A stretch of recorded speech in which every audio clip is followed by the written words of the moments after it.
Nagbabayad ang Sunshine Media Network International, SMNI, sa veteranong broadcaster na si Jay Sonza ng 1 milyong piso kada buwan para sa kanyang consultancy services. Sa pagdinig noong Lunes ng House Committee on Legislative Franchises, sinabi ni Sonza na siya ay kumikilos bilang consultant para sa broadcast operations para sa SMNI. Tinanong ni Quezon Rep. David Suarez si Sonza tungkol sa kanyang monetary benefits mula sa SMNI. Ang record ay magsasalita para sa sarili nito.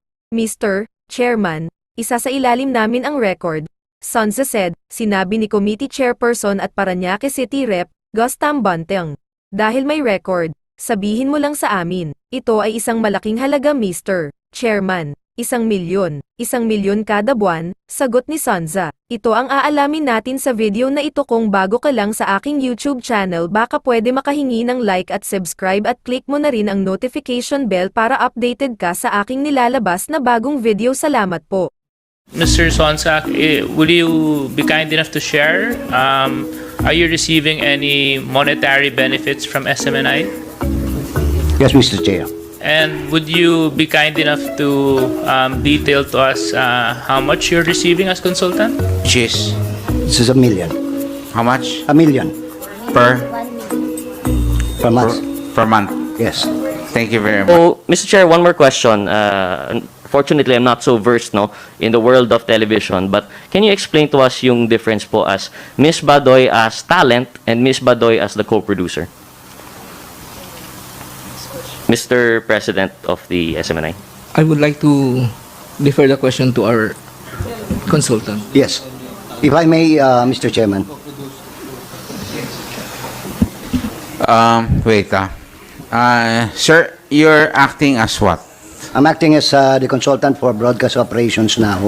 You are a consultant. Yes. So, anything that you say here, you are authorizing. Mr. President. Yes, Your Honor. Klaro po tayo dyan, ha? Mamaya sabihin nyo, may disclaimer na naman kayo dun sa consultant, ha? Okay, na hindi yan official position nyo. Sir. Mr. Chair? Kayo po. Yes. Mr. Chair, just very quickly, so just want to confirm, as a consultant, Who are you referring to? There's some... the one who volunteered to answer just now, si Mr. Jay Sancho ba? Jay Sonza. Mr. Sonza. Hindi Mr. mo ba Chair, napapanood yan? Sa ano? Sa perhaps not my time, Mr. Chair. Okay. Sorry. Okay. Okay. Apologies if I should have known. Okay. But Mr. Chair, maybe ask si Mr. Sonza, maybe confirm that Mr. Sonza, as consultant, has capacity to make management and executive decisions within the SMNI. Yes, a question. Mr. President, do you have that? Do you substantiate that statement? Na may kapangyarihan po siya kasi ang opinion ho niya importante kung sasangayunan nyo. Yes, Mr. Chair. Bibigyan namin ng importansya yan. Apo. O, Yes, sige Mr. po. Chair. Okay. Yes. Thank Yes you, Mr. daw. Chair. Yes, Mr. Sonsa. Please reply. Para lang po malinaw sa takbo ng industriya.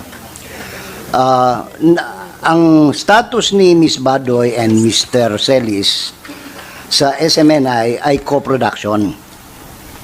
Yun ang pagkaka-relay sa akin. Ngayon, Sandali na po. Pakiklaro ho tayo.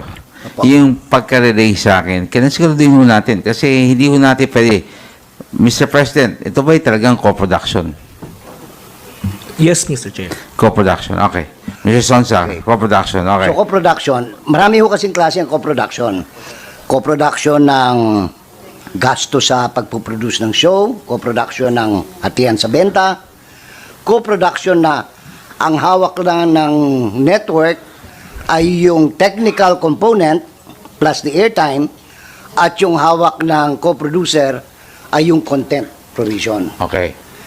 From itong sa kaso nila Mr. Celis at ni Ms. Badoy, ang responsibilidad ng SMNI yung TOC, Technical Operations, at saka yung airtime. Okay. Pagkatapos, kung magkakabentahan, siguro magkakahatian, no? Pero wala namang benta sila, so walang hatiin. Ngayon, yung content, dahil sa interactive yung concept ng kanilang programa, tuloy-tuloy yung broadcast. Apo. However, kapag ka merong magkakamali sa broadcast, that is the time we will call their attention, and if necessary, we impose the sanction. Okay. Okay. Now, doon po sa tanong kanina ni Congressman Toby Chanco, binago na po natin yung grievance committee. Gumawa na po tayo ng editorial board ngayon at saka ng ombudsman sa loob ng SMNI. So, halimbawa, meron pong observation, sila ang MAD. Tapos, magsasubmit sila ng complaint. Yan po ay aasikasuhin ng editorial board. Katulad po ng nangyari kay Mr. Celis ngayon na sana ipapaliwanag ko kanina, nung mangyari po yon, imbestigahan. Kaya lang, naudlot yung investigasyon, gawa ng dito mismo, inamin niya na meron po siyang pagkakamali. That is why sanction have to be imposed. And we have now the official sanction which we can provide the committee with what the actions taken by SMNI insofar as Celis is concerned, Which is, which is suspension. how long? Bigyan nyo na kami ng kopya, Opo, pwede? meron po. Can we have a copy, Mr. J. Sonsa? Opo. Mr. Sonsa, Opo.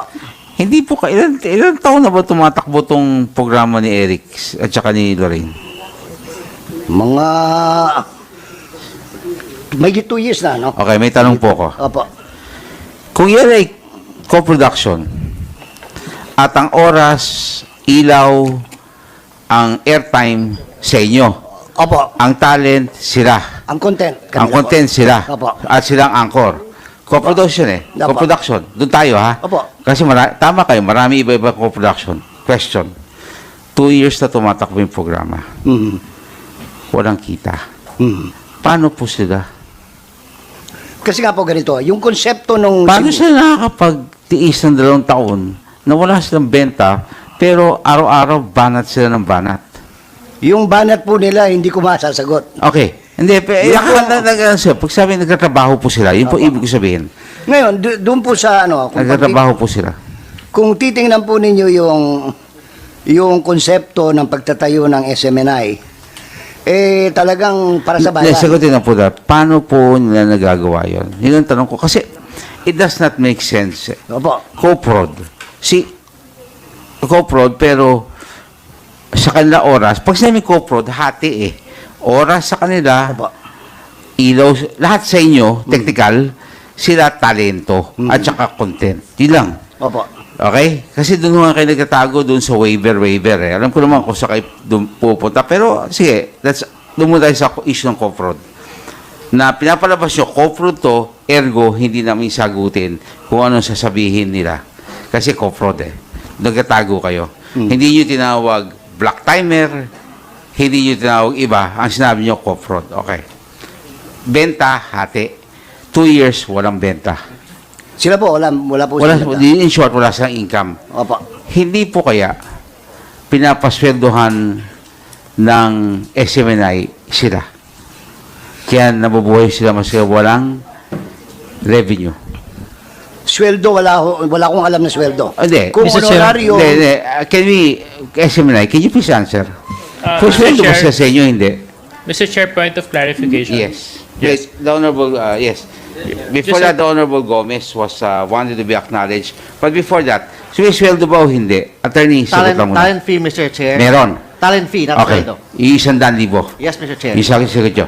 Per our co-production agreement, Ah. and the copy of the co-production agreement is already with the committee, Mr. Chair. Okay, the Honorable Gomez and the Honorable J.J. Suarez. Mr. Chair, would it be possible that the President answer your questions? Okay. Kasi siya yung talaga dapat nakaka-oversee ng lahat ng operations ng network.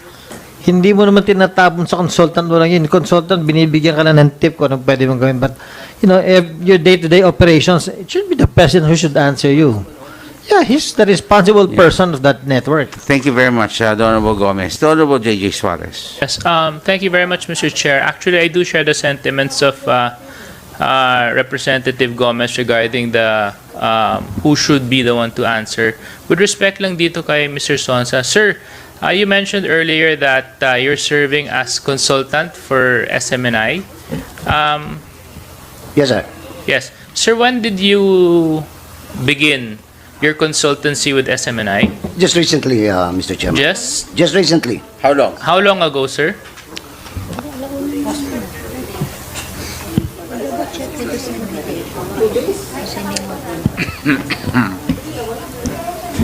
Mr. March Sonsa. 20, yeah. Kailan po? To be exact, March 20. March 20. Apo. March 20. Do you have any documents that would attest to Yes. your Yes, Mr. Chairman. can you please submit this We to will submit it, Mr. Chairman. Submit it off before the day ends. We will. Thank and you as very much. consultant, Mr. Sonsak, will you be kind enough to share? Are you receiving any monetary benefits from SMNI? Are you? Yes, Mr. Chair. And would you be kind enough to detail to us how much you're receiving as consultant? The record would speak for itself, Mr. Chairman. We will Which submit is- the record. Okay. Can you just tell us, since there's a record, just tell us.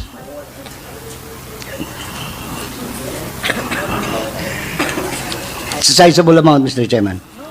Which is, This is $1 million. how much? $1 million Per? per month. Per month. Yes. Thank you very much. So if the documents are there, Mr. Sonsa, can you,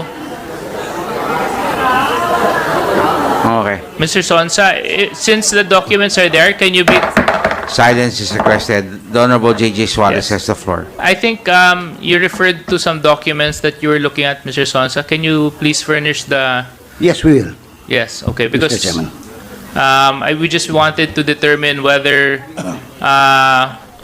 you're a consultancy and how long you have been a consultant. Kasi we've been having these hearings for the past 3 weeks at ngayon lang po kayo lumitaw kaya medyo nakakagulat po ang pagdalo ninyo sa komitiba. But nevertheless, maraming salamat po sa mga ibinahagi ninyo. Thank you very much, Mr. Chair. Ano ang masasabi mo kababayan sa usaping ito? Kung meron kang reaction sa video na ito, ikomento ang iyong pananaw at opinyon sa usaping ito. God bless Philippines. Salamat po.